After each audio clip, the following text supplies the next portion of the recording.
In the vast expanse of the universe, humans once thought that they were alone.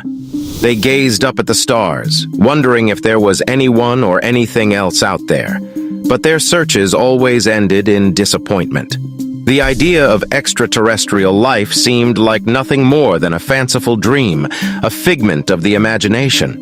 For centuries, humans searched the skies with telescopes and other advanced technologies, hoping to catch a glimpse of something, anything, that might indicate the presence of life beyond our own planet. But as time passed and their efforts yielded no results, they began to lose hope.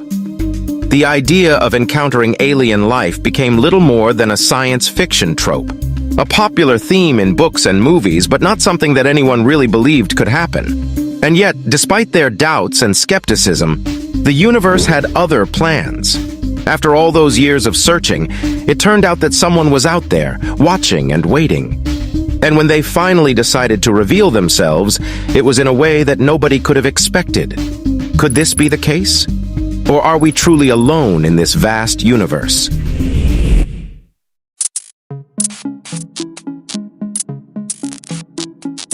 In 1967, a young postgraduate student by the name of Jocelyn Burnell was conducting research at Cambridge University. She spent her days scanning the sky with a newly constructed radio telescope, hoping to uncover the secrets of the universe. After a few weeks of tedious work, something peculiar caught her attention. The telescope had picked up a radio signal that seemed to be pulsating, repeating every 1.33 seconds.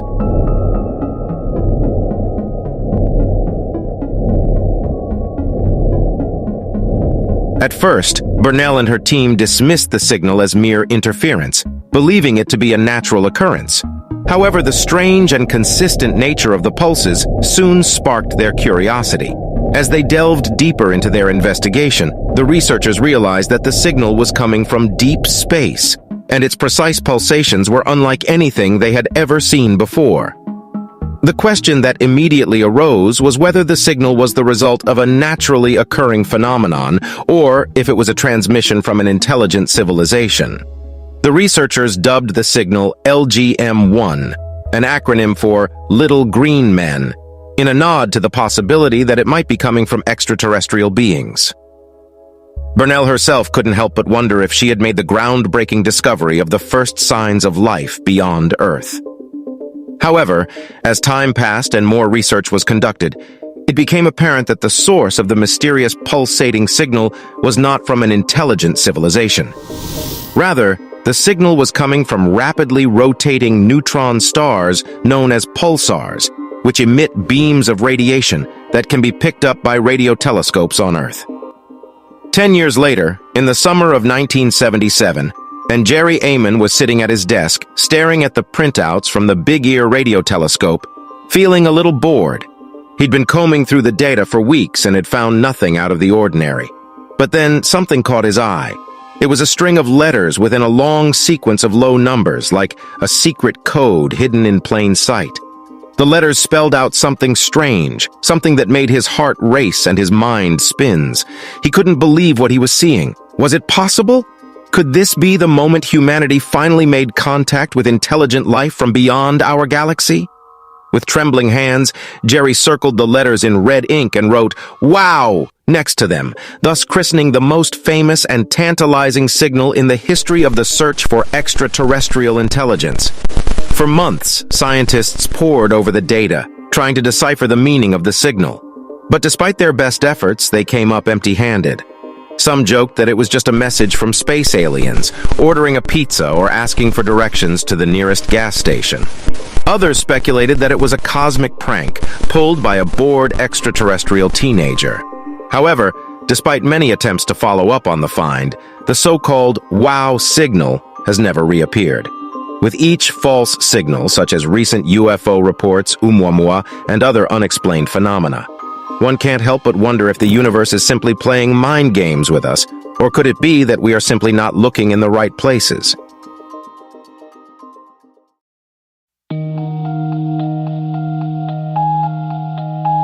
As of now, we have discovered over 5,000 exoplanets, with roughly 100 of them residing in the habitable zone of their stars. These exoplanets are prime candidates for further study and could potentially hold the key to unlocking the mysteries of life beyond our planet. NASA's James Webb Telescope is currently looking for planets similar to Earth in the habitable zone. But being in the habitable zone around stars is not the only condition for life. Sure, it's a great start, but we need other ingredients. Apart from water, we need an atmosphere that can regulate temperature and protect against harmful radiation from its star. We also need a magnetic field for shielding the planet from harmful solar winds and radiation. Let's not also forget that we need a moon. A large moon can help stabilize the planet's axial tilt, which in turn helps regulate the climate. But that's not all. We may need some certain ingredients which we may not know up till now. Okay, let's say there was once intelligent life thriving on another planet. What about the idea that they went extinct because they encountered a great filter? The Great Filter is a concept that attempts to explain why we haven't found any signs of intelligent extraterrestrial life yet. It's like a giant filter that all civilizations have to pass through to become advanced enough to be detectable by us. Think of it like a video game where you have to pass through various levels to get to the final boss. The Great Filter is like a level that all civilizations have to pass through, and it's really hard. Maybe it's a technological challenge, like developing interstellar travel or creating artificial intelligence. Or maybe it's a societal challenge, like avoiding catastrophic wars or solving problems like climate change. The idea is that many civilizations might not make it through the Great Filter. They might get stuck at some point, unable to progress any further. Maybe they never develop the technology they need, or maybe they destroy themselves in a catastrophic event before they get the chance. This is a scary thought because it suggests that the reason we haven't found any other intelligent life in the universe might be because civilizations keep getting stuck at the Great Filter. It's possible that we're still on our way to passing through the filter ourselves. Or maybe we've already passed it and are one of the lucky few civilizations to have made it this far.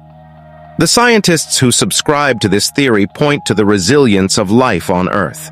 After all, life on our planet has already survived several filters in the form of mass extinction events. For example, the Permian-Triassic extinction, also known as the Great Dying, nearly ended all life on Earth. This event occurred 250 million years ago and wiped out about 96% of marine life and 70% of land species.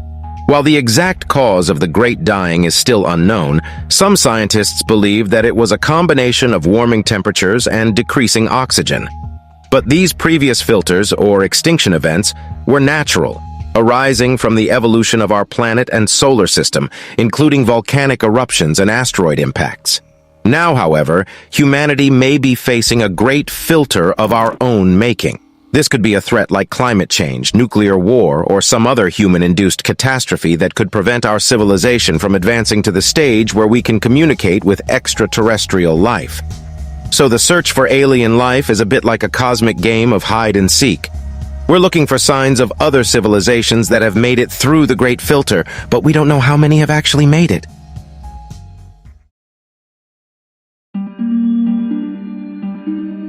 Scientists usually assume alien life will use familiar terrestrial biochemistry, and therefore hope to find alien life by searching near water or by supplying hydrocarbons.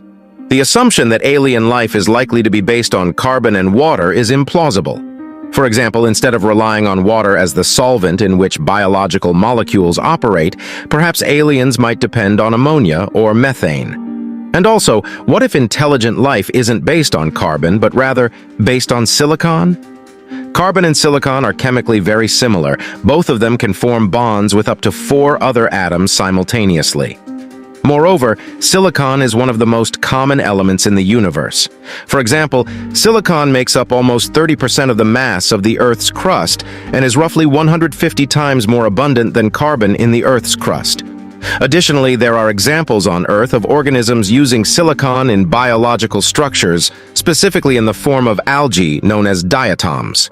They are responsible for the usage of over 6 billion metric tons of silicon each year in Earth's oceans, as well as the production of almost 20% of the planet's oxygen.